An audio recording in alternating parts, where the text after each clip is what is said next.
Welcome back to Marcelian Online. We have a big, huge topic today, and that is the last boss in the new patch 11.2 Ghosts of Karesh, because we know, well, we don't know, but they did say this is the biggest, baddest, hugest, humongous in the world. You got boss there. Fight. At least it's very ambitious, and it's looking like the way they showed it in the Wowcast, with it being bigger than Stormwind. It's like bigger than Stormwind. Like, how? So I have so many questions. I have so many questions and so many concerns about this. But will it work? Would a boss of that magnitude work? And when I'm asking this, I'm thinking about mechanics, visuals, and because listen, if I'm gonna fight his toenails or his fingertips, that ain't gonna be it, Chief. So I'm hoping they take into account this. Like, I really want this raid to like be felt, because there is the last raid of the expansion, and it's a boss that they've done before, and now they have the opportunity to do it good again. So let's actually talk about. We're gonna get into the cool parts, but first, because this is like the first thing on our mind, the concerns. What is your biggest concern about it? There's so many. Well, I told you, the first one would be how exactly would they make you feel immersed into this raid? Traditionally, they did great raids, and from what I've heard from the testing, this one looks to be a banger as well, at least the bosses that have been tested. But I always had a problem with not always feeling super immersed into it. Some raids made you feel like, I cannot not mention here the Ajara fight, the Ajara raid. Eternal Palace, right? Yeah. That felt very immersive.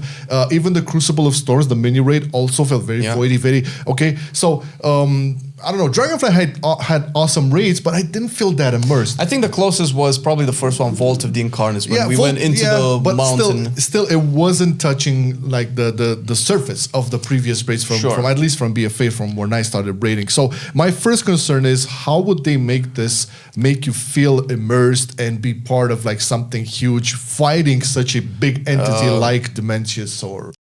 I feel like Mana Forge as a concept is going to really feel immersive for people who've played the Burning Crusade, because it has, from what we've seen so far in the cinematic, it has a feel of, you know, all of those little mana dungeons back in Netherstorm, Botanica, Alcatraz, or whatever. It feels like all of those ethereal prisons, all of that stuff. And I mean, for people who've played through this, myself included, that's giga cool. I always like that culture. But you have to take into account also that a lot of people that are played today are not like us. They started that's what maybe in Legion, maybe in BFA, and they don't know that vibe of Burning Crusade and what happened in the Netherstorm and whatnot. Exactly. So if they manage to like do this atmospheric immersion element to it properly, then, you know, one concern is scratched off the table. Now the second concern, and this is a big one, how would you translate mechanics of this boss and not make it feel like you're fighting inside him? Because from the size of it, as they explained it, it's basically a big room. That's the biggest problem, and I think this probably led to how the Deathwing fight ended up being in Cataclysm, and how a lot of the fights like this are where you're... I think it started probably in TBC when you were fighting Kil'jaeden in Samuel Plateau. You didn't really fight the whole thing. The boss is too big to manifest into the world.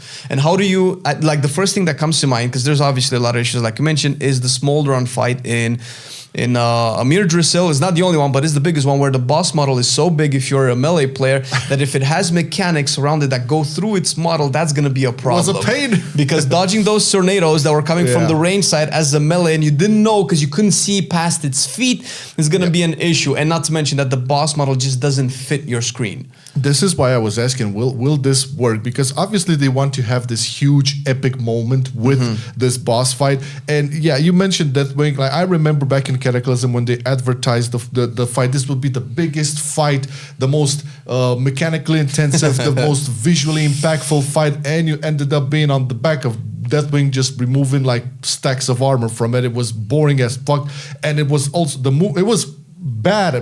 You literally fight his fingernails at some point in the fight. In the second part, they do want to make something epic, and they don't have like the biggest track record when it comes to like size and epic at the same time. You mentioned like mechanics, nasty for melees on Smolderon. That's a big one. It is a big one. And again, this all ties up because it's all like a complete circle. Like, okay, you want to have this visually be in front of you. You have to understand, you have to feel this is the biggest threat so far in the expansion, but you also have to be able to play this boss and finish it. I think when you make a boss this big, because we've had examples, maybe the best example that we can have about this is Diablo 4. So when you have a boss that's you bigger, and your Diablo 4 bro, I don't know, man. But listen, when you have a boss model that's bigger than your regular size screen, you have to zoom out somehow. Otherwise, you're just not immersed into the fight. You're like you said, you're just fighting its fingernails. Because how are they going to translate a boss that's bigger than Stormwind? We're just going to see its little torso thing, and then his hands are coming off screen. Are you going to see those mechanics? Because okay, let's not make the Diablo 4 comparison. Let's make Workshop. The last boss in Workshop. If you're a melee, how much of the boss model do you actually see? You don't see it. Just at the end when the little guy jumps off. That's about it. So unless it makes it so that we can engage with the full size at it at certain parts of the fight, it won't feel like we're fighting a big boss, but we're just fighting like pixels. And if we are going to be able to play and fight, and I don't know, maybe we zoom our camera a little bit more, then they have to like tone down the little tiny mechanics that you have to react really quick that normally we want to zoom in or like pin the camera just what is it, the bird's eye view where you just see exactly where the circles are so you can dodge them.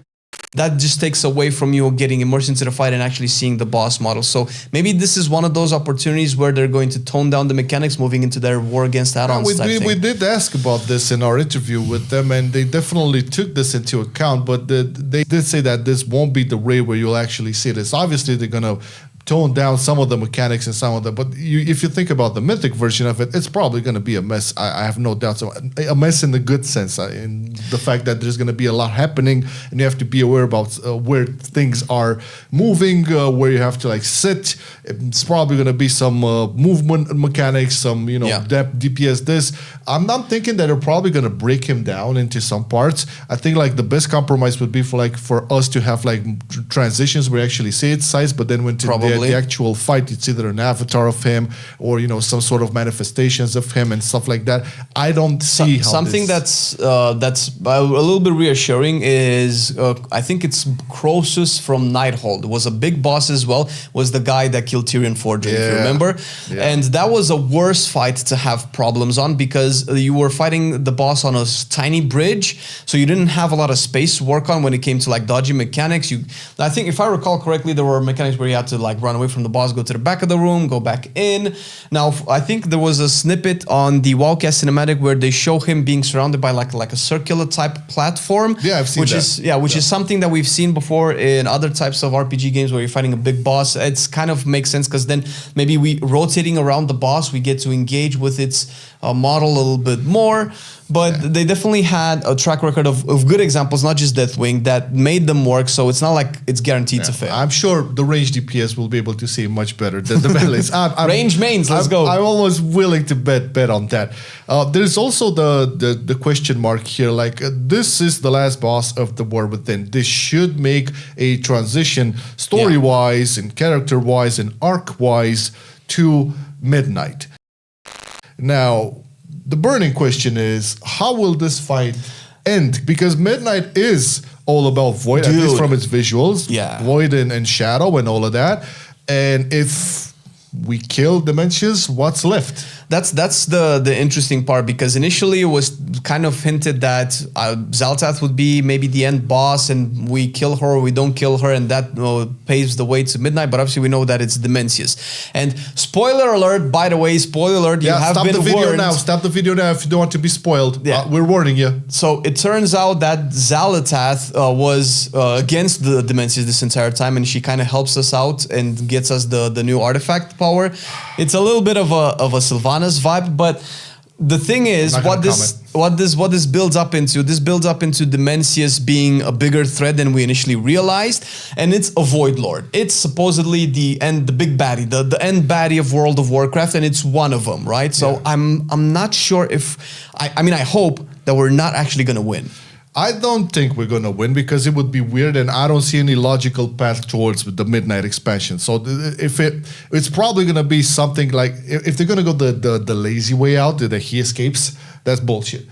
Something has to happen. Either like we shatter something out of him, and from his shattered parts, somebody picks it up, and whatever. I was going to ask, by the way, canonically or lore wise, how are Void Lords compared with old gods on the scale of power? They're Void Lords. From what I understand, they're the counterparts of the Titans. So Void Lords are the bosses that use gold gods to infest world souls and fuck up the. So yeah, my presumption was correct. So Void Lords are more dangerous, more powerful than old gods. Now, if you remember back in BFA, because I know a lot of you started in BFA, we had the N'Zoth fight, which was an old god, and they tried to make it epic. You know, some parts were, some were not. But it has to be bigger than that. And how would you kill, like, mere mortal beings would be able to kill off a Void Lord? I don't think so. I think we need some big ass external help. We will not be able to kill a Void Lord. We killed all gods. So here's my tinfoil without actually knowing, which we're probably gonna have this clarified in like a month or something. So it's not gonna be like very soon on the PTR. Or like that. Sure. Well, first of all, just to address your first question, because I had a rant about chat on our stream, twitch.tv/Marcelian online. Check it out. Leave a follow. Our community actually corrected me because I was wrong. We fought N'Zoth in a pocket dimension, and the actual N'Zoth model, because if you remember, we made fun of the JPEG skybox of N'Zoth, but that's, from what I understand, that's supposed to be the actual size of N'Zoth. But we didn't fight the actual size, because apparently we were either inside his brain or inside his mind, so we were kind of fighting, like you said, like an avatar of N'Zoth, which is a little bit lame, but we beat it, not because we were strong, but because we had the artifact power, the artifact Heart of Azeroth thing. I remember. So that would make sense. But what my tinfoil theory is that we're summoning Demensius, kind of like how we were trying to stop Kil'jaeden from being summoned in the Summon Plateau. We didn't actually kill Kil'jaeden in the Burning Crusade, but we always knew he was going to come back. And I think this is probably what's going to happen right now. They're attempting to summon Demensius. We're supposedly going to stop Demensius from being summoned, and we don't. Now, and we're not on Azeroth, by the way, we're on Karesh. So it's not like if we lose and if we don't stop Demensius right now, instantly Azeroth is dead. No. So what I would imagine would happen is Demensius actually gets free. Some of the characters might actually die. We can probably make a prediction who's going to die. And we're gonna, oh my god, let's rush back to Azeroth. He's coming, we need to prepare. And that's how Midnight is gonna start, with Demensius coming, either using the Sunwell from Quel'Thalas as a conduit to be manifested into the world, like they've kind of hinted, because we know that Silver Moon and Quel'Thalas is gonna be revamped as his own. Northrend too. That might be tied into it as well. And we know that Northrend as well, which is, the seat of the Titans in our world. So there's a connection there. Yeah, that would make sense. Again, I'm just a little bit skeptical for them to not take the lazy route and actually have this be made properly from a gameplay point of view, from a lore point of view, from a visual point of view, an immersive point of view. Yeah. It is, as they said, the biggest boss they've ever made. It's very ambitious, exciting. And hopefully they're going to deliver on that. I mean, at least it's going to be a hell of a race to world first to watch if this is the case.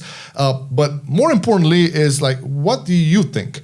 Do you feel Blizzard today is able to deliver on this, the biggest, most epic boss fight ever in World of Warcraft? Can they do it? Yeah, let us know in the comments what you think. I mean, if you're still rating, if you're still interested in rating, I'm guessing this would be a very much anticipated moment with this the Demensius boss fight, bigger than Stormwind itself. So let us know in the comments what your thoughts are.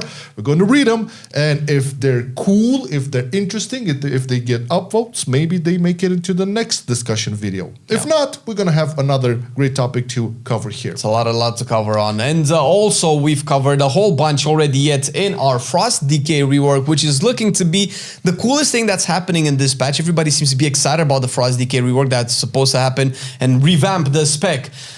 Did they do it right? Yeah, click it. Check it out. Pretty cool.